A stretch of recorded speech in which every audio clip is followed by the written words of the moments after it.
Capítulo 6. Ramificações da visão deuteronomista. Os caminhos que se aproximaram e se afastaram. Introdução.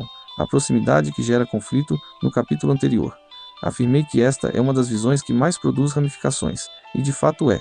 Compara-se talvez apenas à visão eloísta, que também se espalhou de formas variadas. Mas aqui, esses desdobramentos são especialmente polêmicos e divergem entre si de maneira notável. E o mais impressionante, foram justamente esses grupos que mais perseguiram o cristianismo, porque eram próximos, muito próximos. Se fossem laços de parentesco, seriam primos, talvez até irmãos. Eis porque a oposição foi tão intensa, eram os que estavam mais perto, e ainda assim, não reconheceram aquele que veio cumprir a lei. Vamos compreender isso com calma. Primeiro, o que é essa visão? A visão deuteronomista, também chamada de visão sacerdotal, alicerça-se neste princípio: obediência à lei traz bênção, desobediência traz maldição. Ela valoriza o templo, os sacrifícios, a pureza cerimonial, a autoridade dos sacerdotes, a observância fiel da aliança. Estrutura-se em Deuteronômio e estende-se por Josué, Juízes, Samuel e os reis. Com o tempo, essa visão se ramificou em diversos grupos, cada um interpretando e aplicando a lei à sua maneira. Todos reconheciam a palavra de Deus, mas muitos acrescentaram compreensões próprias e, com o passar dos anos, colocaram a tradição acima da vontade divina. Os grupos principais que surgiram dessa visão, os zelotes, os zelos sem a paciência, surgiram como um movimento nacionalista e extremista, nascido da convicção de que Deus é o único rei e não se deve prestar tributo a César. Nasceram de um zelo sincero pela lei, cujo exemplo muitos reconhecem desde o tempo narrado em Números, quando Finéias agiu com determinação e a praga cessou. Números 25-6, 13. Um dos israelitas trouxe uma mulher madianita à sua tenda. Finéias pegou uma lança e seguiu o israelita e atravessou os dois. Então a praga cessou. O Senhor disse a Moisés: estabeleço com você a minha aliança de paz, e com os seus descendentes. Ali nasceu aquele zelo de que diz a Escritura: o zelo pela tua casa me consumirá. Eles se consideravam extremamente zelosos da lei.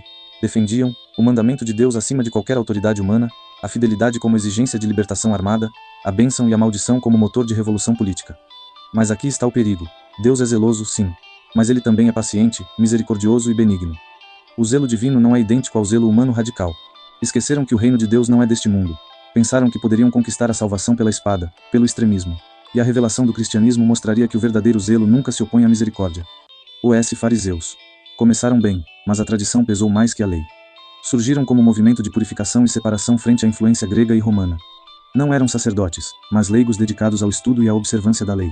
Aceitavam toda a escritura hebraica, a Torá, os profetas e os escritos. Criam em anjos, na ressurreição, e reconheciam a ação de Deus no mundo espiritual. Até aqui, tudo correto. Mas o equívoco foi este: amaram tanto suas próprias interpretações, que acabaram colocando a tradição humana no mesmo patamar da palavra de Deus. E quando a tradição pesa mais que o amor, a lei transforma-se em jugo. A inspiração que veio de Esdras. Tudo começou com um homem admirável, Esdras. Ele é a inspiração, o modelo, o espírito que abriu caminho para esse movimento, embora não tenha sido ele quem o fundou. Isso veio séculos depois, no tempo dos Macabeus. Foi Esdras quem leu a lei diante do povo, Neemias 8:1-12. Esdras leu o livro, a lei de Deus, e todos o ouviam. O povo chorava ao ouvir as palavras da lei. Então Esdras lhes disse: não chorem, vão, comam e bebam, pois a alegria do Senhor é a força de vocês. Ali muitos se achegaram e disseram: ensina-nos a palavra de Deus. Nasceu ali o desejo de compreender e explicar a lei. Os fariseus criaram então a lei oral, regras sobre regras para não se aproximar do pecado. Mas com o tempo, afastaram-se do espírito de Esdras. Por isso Jesus os confrontou, Mateus 15:6-9. Anulastes a palavra de Deus por causa da vossa tradição. Hipócritas! Bem profetizou Isaías acerca de vós, dizendo: este povo honra-me com os lábios, mas o seu coração está longe de mim. Em vão me adoram, ensinando doutrinas que são preceitos de homens. Adendo, o método de estudo dos fariseus, uma sabedoria que vale a pena conhecer. Antes de prosseguir, deixo aqui uma nota especial. Os fariseus possuíam um método de estudo verdadeiramente admirável, segundo o costume da época. Ao completar 7 anos, a criança ingressava na escola chamada Bet Sefer, Casa do Livro.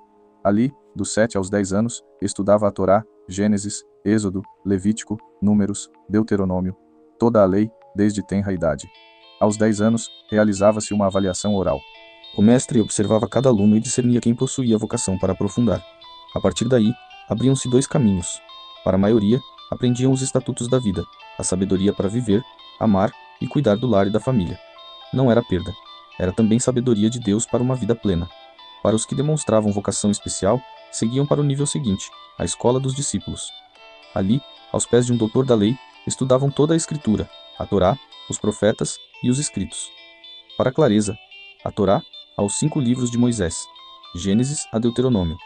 Os Neviim, livros, que trazem a mensagem de Deus e a sua palavra ao povo. Os Ketuvim, na tradição hebraica, reúnem históricos, poéticos e sapienciais. Na nossa ordem cristã, de Gênesis a Ester, a história do povo. De Jó a Cantares, o coração, os livros poéticos e sapienciais. De Isaías a Malaquias, a palavra profética. Ou seja, se quiser conhecer a história, leia de Gênesis a Ester. Se quiser compreender o coração do povo dentro dessa história, leia de Jó a Cantares. Se quiser ouvir a mensagem enviada a esse povo, leia de Isaías a Malaquias. Foi assim com Paulo, por exemplo. Aluno vocacionado, progrediu nos estudos aos pés de Gamaliel, o maior mestre da época. Ali absorveu toda a Escritura e mais tarde, ao encontrar Jesus, usaria tudo aquilo para anunciar aquele a quem a lei apontava. E agora compreendemos aquela cena admirável, Jesus com 12 anos, debatendo com os mestres no templo, Lucas 2:41-47. Seus pais iam todos os anos a Jerusalém. Quando ele tinha 12 anos, o encontraram no templo, sentado entre os mestres, ouvindo-os e lhes fazendo perguntas. Todos os que o ouviam ficavam admirados com a sua sabedoria e com as suas respostas. Jesus não agia com desrespeito. Fazia o que era próprio de um jovem vocacionado, dialogava com os mestres. Mas ali havia algo singular. Aquela sabedoria não vinha de escola, vinha do alto, não vinha de mestre humano, mas do próprio Deus. A sabedoria encarnada debatia com os sábios, e isso, com o tempo, compreenderíamos melhor. Mas voltando, os fariseus possuíam um método louvável, e ainda assim, quando a própria sabedoria veio pessoalmente, não a reconheceram. Os escribas, os guardiões da letra que podiam estar perto do reino. Além dos grupos que já vimos, existe ainda uma figura muito importante dentro do ambiente da visão deuteronomista, os escribas. Eles não eram apenas copistas, eram estudiosos da lei, intérpretes da escritura, mestres do texto sagrado, guardiões da transmissão da palavra. Em muitos casos, eram os homens que conheciam profundamente a Torá, copiavam com zelo os rolos sagrados e ensinavam ao povo o sentido das escrituras. Em certo sentido, os escribas eram os especialistas da letra, e isso os tornava extremamente influentes. A origem e a função dos escribas, a figura do escriba ganha destaque de modo especial na tradição ligada a Esdras, que era ele próprio um escriba versado na lei de Moisés. Esdras não apenas conhecia a palavra, ele a lia, ensinava, explicava e ajudava o povo a compreender o sentido da aliança. Isso é importante porque mostra que na sua origem, o escriba não era necessariamente um inimigo da verdade. Pelo contrário, sua vocação era preservar, ensinar e interpretar a palavra de Deus com fidelidade. Os escribas surgem, portanto, como homens ligados à instrução religiosa, ao estudo da lei e à preservação da identidade espiritual de Israel, o bem que eles podiam representar. Quando fiéis ao seu propósito, os escribas cumpriam uma função preciosa, preservavam a palavra escrita, ensinavam a lei ao povo, ajudavam na interpretação das escrituras, Mantinham viva a memória da aliança, transmitiam a herança espiritual de geração em geração. Nesse sentido, eles estavam muito próximos do coração da revelação. Conheciam o texto, sabiam os mandamentos, e podiam conduzir o povo a uma compreensão mais profunda da vontade de Deus. Mas aqui está o ponto decisivo. Conhecer a letra não é o mesmo que reconhecer o Senhor da letra, o perigo dos escribas. Como aconteceu com outros grupos, os escribas também podiam se desviar do propósito original. O perigo dos escribas era este: transformar o conhecimento em status, a interpretação em controle, e a lei em instrumento de poder religioso. Quando isso acontecia, a palavra deixava de ser ponte para Deus e se tornava barreira entre Deus e o povo. Por isso Jesus foi duro com muitos deles. Ele denunciou os escribas que amavam os primeiros lugares, gostavam de saudações públicas, exibiam religiosidade, oprimiam os mais fracos, multiplicavam regras sem conduzir ao coração de Deus. Em outras palavras, alguns escribas conheciam muito, mas amavam pouco. Jesus e o escriba que estava perto do reino, mas nem todos os escribas eram iguais. Há um momento muito marcante no ministério de Jesus em que um escriba se aproxima, ouve Jesus discutir sobre o maior mandamento e responde com discernimento. Jesus vê que ele respondeu com sabedoria e então lhe diz: "Você não está longe do reino de Deus." Essa fala é extraordinária. Por quê? Porque mostra que alguém podia estar muito perto do reino sem ainda ter atravessado completamente a porta. Podia entender a beleza da lei, reconhecer a centralidade do amor, enxergar a superioridade do mandamento principal e ainda assim precisar dar o passo final, reconhecer Jesus como o cumprimento daquilo que ele compreendeu. Esse escriba estava perto porque entendeu algo essencial, que amar a Deus e ao próximo vale mais do que sacrifícios e ofertas. Ele percebeu que o centro da lei não era a aparência religiosa, mas o amor verdadeiro. E Jesus reconhece isso. Isso é profundo, porque mostra que o reino não começa apenas com emoção, começa também com discernimento. Mas discernimento sem entrega ainda não é plenitude. os escribas na tensão entre letra e espírito. Os escribas nos ensinam uma verdade muito séria. É possível dominar o texto e ainda assim não se render ao autor do texto. É possível saber citar a Escritura e ainda não caminhar com aquele que a cumpre. É possível estar perto do reino e mesmo assim não entrar nele. Por isso Jesus os confrontou quando estavam endurecidos, mas também reconheceu quando havia neles uma centelha de compreensão verdadeira. Esse é o grande drama dos escribas. Alguns ficaram presos à letra, outros começaram a perceber que a letra apontava para algo maior, e esse algo maior era Cristo. O lugar dos escribas nessa visão. Dentro das ramificações da visão deuteronomista, os escribas ocupam um lugar singular. Eles não formam exatamente uma facção como os fariseus, os saduceus ou os zelotes, mas são uma camada intelectual e religiosa fundamental nesse ambiente. Eles podem servir a verdade ou distorcê-la. Podem conduzir ao reino ou se tornar obstáculos para ele. Podem conduzir ao reino ou se tornar obstáculos para ele. Por isso os escribas representam algo muito sério, o perigo de saber muito e ainda assim não se submeter completamente ao Deus que revelou a sua palavra. Conclusão do adendo. Então, quando falamos dos escribas, precisamos lembrar, eles nasceram da mesma atmosfera da lei, foram responsáveis pela preservação e ensino das escrituras. Podiam ser fiéis servidores da revelação, mas também podiam cair na armadilha do orgulho e da dureza. E Jesus reconheceu, em pelo menos um deles, alguém que estava não longe do reino de Deus.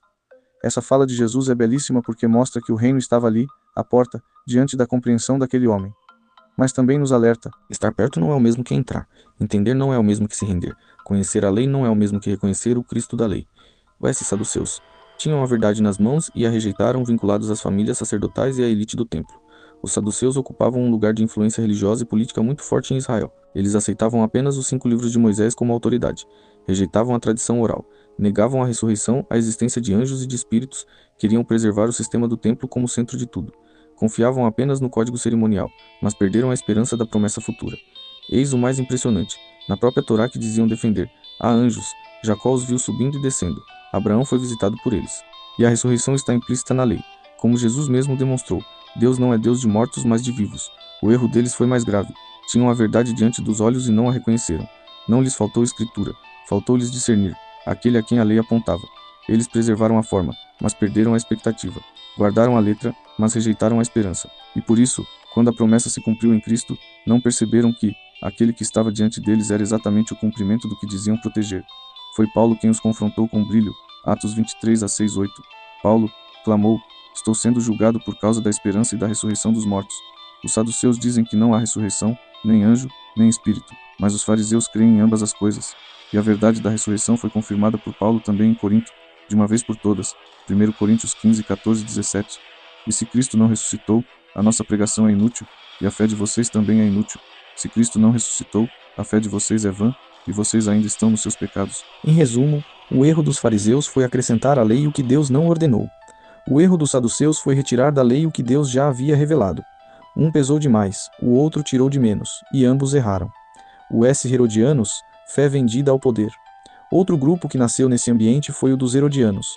Tratava-se de um grupo político-religioso que apoiava a dinastia de Herodes. O próprio nome já indica. Eram partidários do rei. Defendiam a aliança com Roma e com Herodes como meio de manter a ordem e o templo. Usavam a religião em proveito do poder. Misturavam a lei de Deus com política e autoridade terrena.